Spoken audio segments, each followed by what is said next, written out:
In today's video, I'm going to teach you how to create and manage forms in HubSpot CRM. First, we'll start inside the HubSpot user guide area of your portal. Think of this as your home base for tools and configuration. Make sure you're signed into the correct account and have permission to work with marketing assets.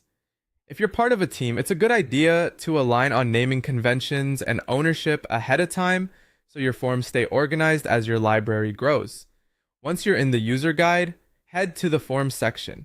This is where all the action happens. You'll see options to build with ready-made templates or to start from scratch.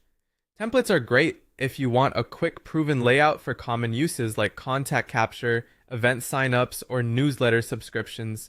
Starting from scratch gives you full control over layout and fields, which is perfect for more specialized data collection.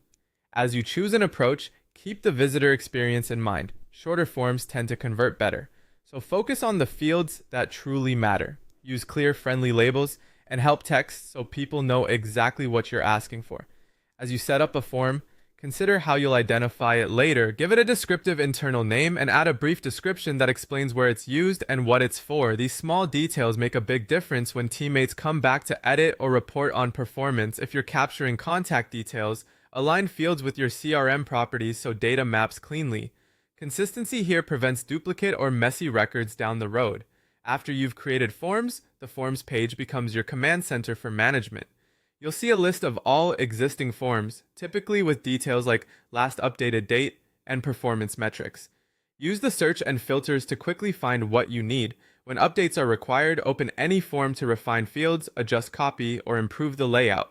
If you need a similar form for another campaign, cloning can save time while preserving the structure you already trust. When a form is no longer needed, you can remove it from your library. Before deleting, consider whether it appears on any live pages or in automations. Retiring or archiving old forms and keeping only what's active helps maintain a clean, reliable workspace. A periodic review of your list, checking names, owners, and relevance will keep your team aligned and your data accurate. That's it. By navigating to the user guide and then into forms, you can quickly create with templates or from scratch and confidently manage, edit, or delete forms as your needs evolve.